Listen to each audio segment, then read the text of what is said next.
Hey, what's up, everyone? Just had a not a long day, but pretty I don't know, pretty challenging, sort of.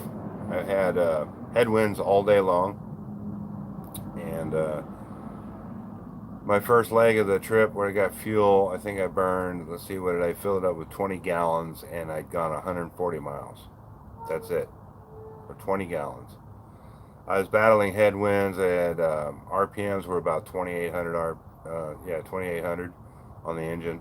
Um, Few downhill slopes, it kicked down to 2,300, but most of the time it's 2,800 with those headwinds. So yeah, it was terrible. I'm going to try to open up my door a little bit so I can get some light in here.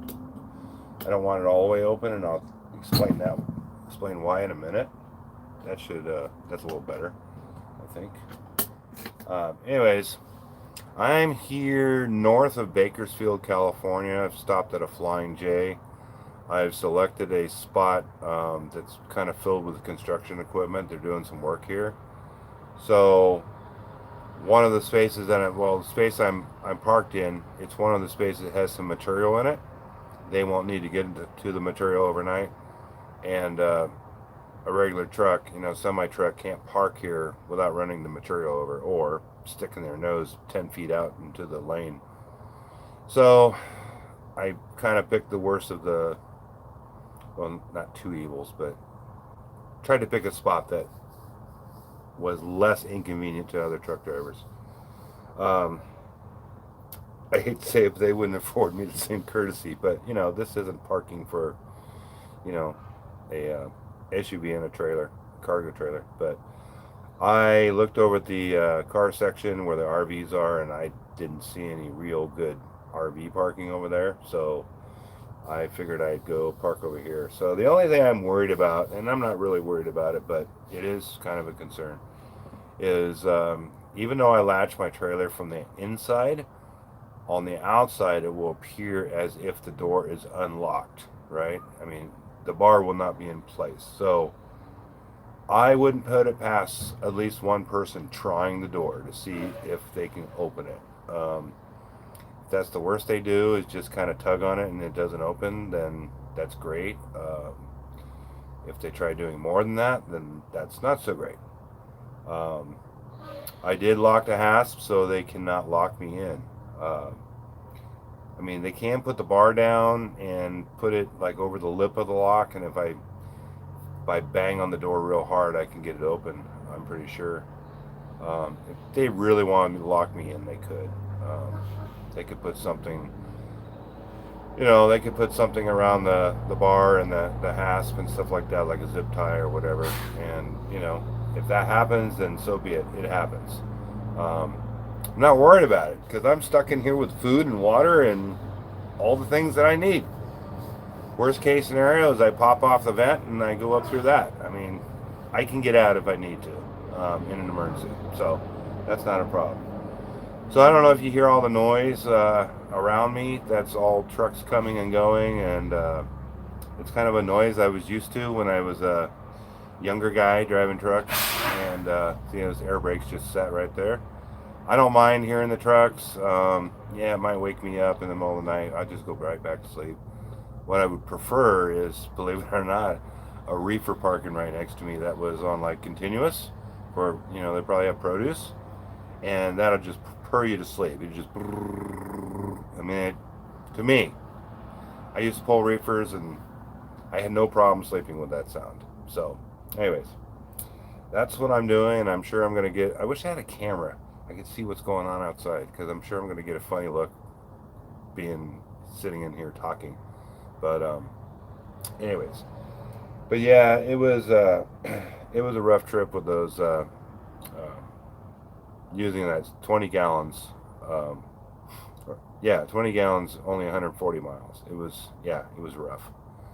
Oh, and then I got to Barstow, and we were all standing in line because the card readers didn't work. And then some guy came in there, and I hear it behind me. He goes, "Hey, what you doing parking in the fuel lane? We're trying to get fuel. you know, you park in there, come in the store, we can't get in there, you know. And the guy's like, basically, F you, you know. So the dude pulled out a knife. I'm like, oh shit. But, you know, he just kind of said a few more words and then put it away.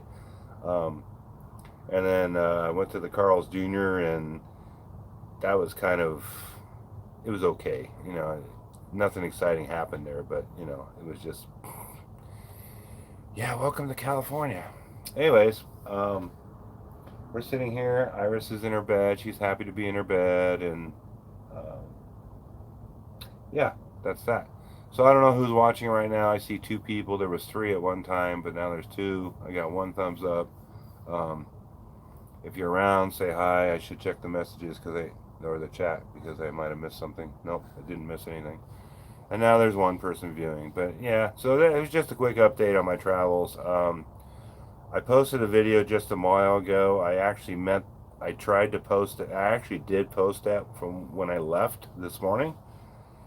And then I looked at it later. I'm going, oh, what's the deal? There's been no views of it. That's kind of odd. I mean, I only get 4 or 5 views on a video, and that's fine. But at least somebody's viewed it, right? No views. So I looked at it, and then I don't know what's happening. It got set on private. So I released that and put it as public, and so y'all can see some of that. I saw some neat things today, and I thought about trying to kind of videotape it, and my window was just super filthy, and it just didn't make. I don't think it would have made for good videoing going down the highway, but I did see a few things, and one of the things which I don't recall being able to see it from the highway before, so they must have moved some more planes in there, but it's the boneyard in Mojave, California. There's a big boneyard there where they fly. It's where planes go to die, basically. And so the entire, I don't know if you call it field, but, you know, huge area just filled with everything from smaller planes to jumbo jets to whatever over there. And you used to drive through Mojave before they put the highway through, and you go right by it and see them all. But now the highway goes around, so looks like he's going to fire up and leave the truck, or he's just going to run his unit. Anyways, whatever. So that's just a quick update. I'm only 7.5 minutes into it. Iris and I are tuckered. She's looking at me like, where's my dinner? But she doesn't realize we're in a different time zone now, and still, even on mountain time, it wasn't time for her dinner. A little cold here. Yeah, it's a little chillier here, so I don't know how. I haven't checked the weather. I haven't seen how cold it's going to get tonight, but not worried about it.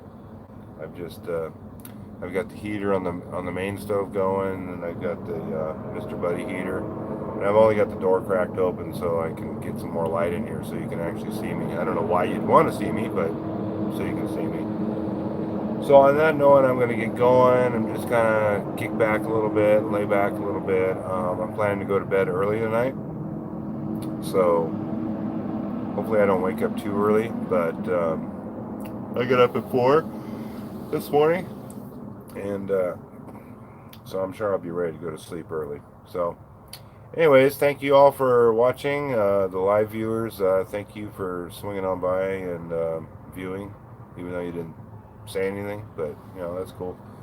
And I'm going to get out of here, so we will talk to you later.